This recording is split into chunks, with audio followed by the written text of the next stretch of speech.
What do you think about Jamal Adams going to Seattle, buddy? Oh man, I really wanted him in Dallas, but I really wanted him to come to Dallas, but I guess the Jets. I knew the Jets were going to go in a different direction, and man, what a trade for. I think the Jets. It's a win-win for both teams anyway. But the Seahawks needed that safety, and the Jets got a safety back, and the draft picks are the boring thing in the trade anyway. The two first-round picks, and I think the Seahawks gave up too much. Mm-hmm. But my opinion on this is Jamal Adams has 2 more years left. It's not a guarantee that he's going to stay in Seattle either. And I don't know if Seattle wants to pay him that much money. So I can see him leaving for agency and going somewhere else. I could see him leaving too, and I think he wants to go to Dallas. He grew up a Dallas Cowboy fan. He grew up in Texas. That's where he's from. I mean, his father played for the Giants. If you know the little bit of a story, he was a running back. He was an NFL player for the Giants. He was drafted by the Giants. But all in all, he grew up a Dallas Cowboy fan, and that's where he wants to go. He wants to play for Jerry Jones. You're right, and I said that too. Don't be so surprised if a guy like Jamal Adams decides to part ways with Seattle after 2 years and go to and flee to the Cowboys. It makes sense, and giving up that many prospects and that many draft picks, it does affect them. And another thing, looking at the big picture, the Cowboys were never getting Jamal Adams. The Jets were never trading him to the Cowboys because that's what Jamal wanted. The Jets were not going to do that. And they were going to be stingier with him too, especially since that was his prime spot. And again, the Cowboys, I don't know if they have the leeway to trade as many draft picks like the Seahawks did for 2 reasons. One of which is they have to pay a lot of people, so they're going to have to let other guys go, which you need the draft picks to replace them just to have starters on your football team. And 2, Seattle always drafts weird anyway, and they like to trade back a lot. As weird as you look? As weird as I look, maybe. I mean, he's going to be the new mascot for the Oregon Ducks. And apparently get my get the mascot head ripped off on me in a celebration. That's right. Here's another interesting point, though. Obviously, I'm a big Dallas Cowboys fan, and the next 2 years will dictate the contract situation for the players that we need to re-sign. And I think in the next 2 years, you never know. I think we'll have money. No, they won't. Right now, we have no money. They're not going to have any money to get Jamal Adams unless Jamal Adams takes a big pay cut. But you still have to replenish other parts of your football team then, and that's harder to do just in one draft and giving out that much money. You need corners badly after losing Byron Jones. You need some interior. They improved their interior defensive line, but they still Byron Jones stinks. But he's still the best corner by far they have on their team. Man. He absolutely stunk. But regardless, all season. Right? But regardless, their drop up now goes to Chidobe Awuzie, who's a average 2 corner at best. We got Trayvon Diggs. Trayvon Diggs is he's gonna be a star in the league. Oh, get out of here! Maybe, but I don't see him being much. Trayvon Davis? Are you kidding me? Maybe I don't see him being much more than a low end one. Byron Jones was a better prospect than he was. Nathan, also, Seattle did not need a safety. They didn't. They wanted Jamal Adams because he's a leader, and they're trying to redevelop the Legion of Boom. Hold on. He's not a leader. No, listen to me. How is he a leader if he's talking smack on Twitter all the time and talking shit to the Jets and all the stuff? How is he a leader? Well, again, the leadership skills that he has before everything that was going on behind closed door and throughout social media, he was the leader of the New York Jets. Everybody knows that. As far as the defense is concerned, he was the leader. Now, when you look at the big picture, maybe he isn't a leader. Maybe you look at what Le'Veon Bell said, and really it exposes who Jamal Adams is. Jamal Adams never went to Le'Veon Bell and tell Le'Veon Bell that he wants to be traded, even though there were stories coming out all over social media. I don't think Le'Veon Bell believed it or did believe that Jamal Adams wanted out. He just wanted a contract. When it was traded and he was traded, he was very upset all over social media. He took a shot at Jamal Adams and pretty much told him that he's a pansy. Right, and I think it was also very different than Bell's case, too. Right. Bell seemed like he wanted out of Pittsburgh. They really hated Pittsburgh, and it wasn't really about the money as much as it was about him just leaving the Steelers because the Steelers were a stingy front office. Jamal had no reason to be hating on the New York Jets. He was he played 3 years in the NFL. He had 2 years left on his contract, and he could be franchised. You play out your contract. I don't care.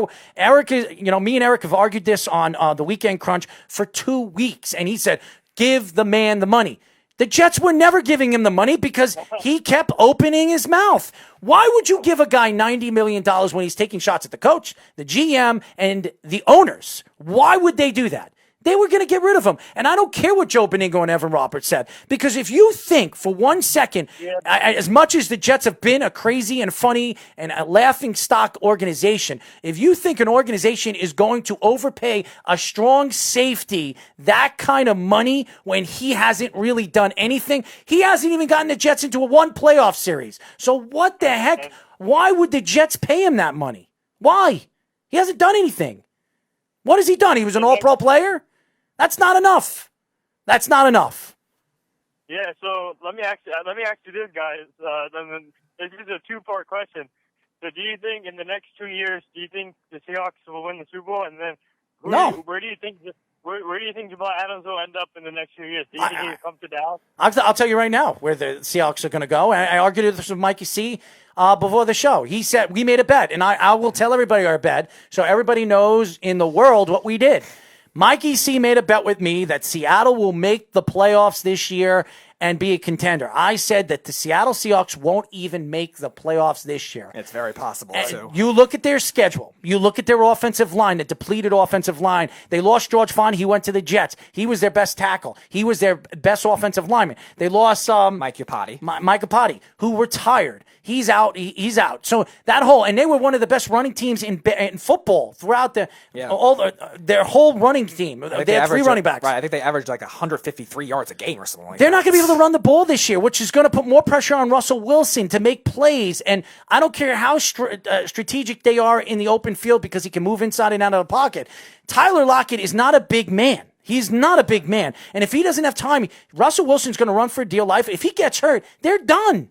They are done. And Tyler Lockett, Jamal Adams, hold on one second. Jamal Adams in that defense, you can go up and down that defensive team. They have no pass rusher. Clowney is no longer there. Clark was traded to Kansas City. There is nothing there. They've been known for their pass rushers. Chancellor was a guy that can get to the quarterback. Thomas was a guy that can get to the quarterback. If you're going to depend on Jamal Adams to do everything in the open field, you're out of your damn minds. He didn't do it for the Jets. He's not going to do it for Seattle. Right, and the other thing you have to factor in too, Nathan, is you had a very big outlier last year where they actually were really good on the road, and that's why they were able to be successful. You can't expect them to be great on the road again. And then the other extreme is they're going to be playing at home where their crowd is normally the largest, the loudest in the league, and it's going to be either no fans or limited fans, and that's going to hurt them too when they're used to having that big home field environment. So you took that from me when I was arguing with Mikey C. I did, and I love that point. I never thought of it that way.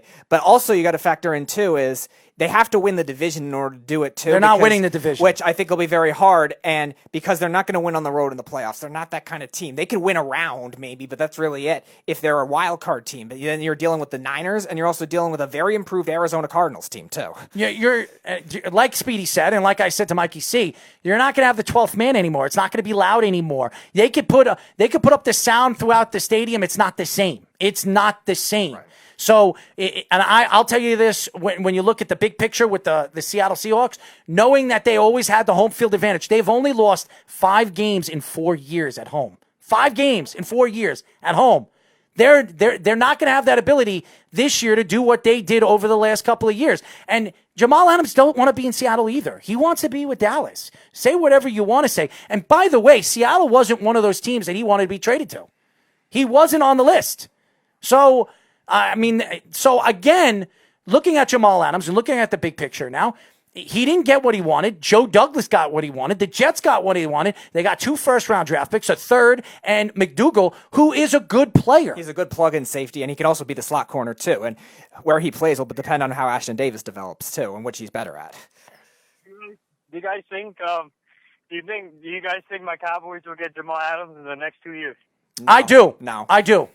I do, because I don't think he's going to sign with Seattle. I think he's going to take a backfire. If Seattle don't make the playoffs this year, and it quite possibly could happen, Jamal Adams wants to make the playoffs. He wants to be center stage. He wants to be on TV. He wants to show off. Jamal Adams is a show off. Say whatever you want. I like the kid. He's a great kid. I met him a couple of times. Nice kid. He's a show off. And that's what he likes. He likes to be center stage in front of the cameras. If he doesn't make the playoffs with Seattle, I really believe he's not going to stay in Seattle. Yeah, I mean, the Seahawks have let go of players a lot throughout their history, too, their recent history, even the Legion of Boom players, was the biggest thing that happened to them in their franchise history, and they let all those players go, too. So they're notoriously stingy with a lot of different players. They paid Russell Wilson, they paid Bobby Wagner, but that was it. Even Marshawn Lynch they let go. So you're dealing with a case where a team that's very stingy, a GM that's very stingy, and they like to recycle players a lot of the time. They do well with late draft picks. So it's a very possible that he does end up leaving. They have the money to sign him. It's just a matter of if they want to. I do. I don't know how they're going to pay Jamal Adams again, because I don't know if they're going to have the money. But if Jamal Adams waits to free agency, what quite possibly could happen, because involved with this deal, Seattle and the Jets went to Jamal Adams and said, if we make this trade, are you going to demand right away to be re-signed? Right. He said no. So I think Jamal Adams is going to sit back. He's going to see how the Seahawks play this year. And if they don't play well, I think you're going to hear a lot out there in Seattle. Not as much as you hear in New York, because New York is center stage. It's the media place, the press place of the world. And Jamal Adams, just like Odell Beckham, loved the fact that he spoke his piece and spoke his words of whatever he wanted to speak to the press. You're not going to do that in Seattle. Seattle is not the same thing. It's not the same place. It's not LA, and it's not New York. And trust me, Odell Beckham wishes he was still here, and I believe in a few years Jamal Adams will wish he was still here with the Jets, because I think Joe Douglas is going to get it right. He's going to get the Jets into the playoffs consistently and eventually be a Super Bowl contender. So, Mikey C, eat your heart out. $1,000. You can kiss my rear end, because next year they're going to be a contender. All they need is a pass rush, and all they need is they need a pass rusher, and they need a wide receiver, a big, explosive wide receiver. Hopefully it's Denzel Mims. That's going to take a little while to develop. Mm-hmm. They need to get a veteran guy that can make plays in the open field. If they do that, the Jets are going to be very, very scary in the next 2 or 3 years. What do you say about that, Nathan? About who? The Jets? Yes, man. What do you think I'm talking about? I'm talking about my underwear. That's what I'm talking about. Please don't analyze that. By the way, I'm wearing boxer briefs. Shout out to our great friend Terrence Ferguson, because I too like boxer briefs. So there you go. The Jets, they're building the right way, and I feel like the Jets are going to be a legitimate playoff contender in the next couple of years coming up. And Joe Douglas, he's making the right moves, in my opinion. And I guess the Jets are not going to compete this year. Obviously, I feel like. They'll be a borderline competitive team. I wouldn't rule it out, though, because, again, the Patriots, obviously, they lost Tom Brady. They got Cam Newton, but if Cam Newton's hurt, obviously, they're not going to go anywhere. The Dolphins are still rebuilding. And as good as Buffalo is, they've never been this much of favorites before, so I feel like that could get to them in a way. I was very surprised that the Dallas Cowboys, instead of going after Andy Dalton, didn't go after Cam Newton. I think that would have... we should have went for Cam Newton, but I guess they believe in Dak Prescott. So. Yeah, they have to sign him first. And I believe that rabbits could fly. Okay, that's what I believe. I gotta ask you this: why is Clowney still on the market? He's still a good, talented player, and I guess the money he's asking for a lot of money, but I think that's what it is. I guess he dropped the price recently, and I think he narrowed his 2 teams with Dallas and New Orleans. Where do you think that? Errol was here in Tennessee, though, too. I've been here in Tennessee, and now McDougal all over social media has said that the Jets should go after him. And Jadeveon Clowney is a guy.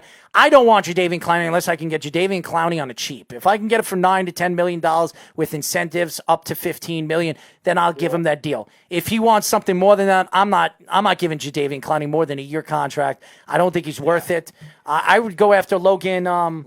Logan Ryan. I think that's what they need. I think they add to the corner depth. That's the most important position right now, especially when the league is completely transitioned to a throwing game. That's what I think. Even if you wanted a slightly cheaper pass rusher, maybe significantly cheaper pass rusher, but depending on what Clowney gets, Everson Griffin could be another good option for the Jets. He's another one too. So he's a little older. He's 32, but for a short 2-year deal, that wouldn't be bad. Even a 1-year deal. Bringing Emerson Griffin, if nobody wants to sign him, he needs to stay away from the crazy wards. But besides that.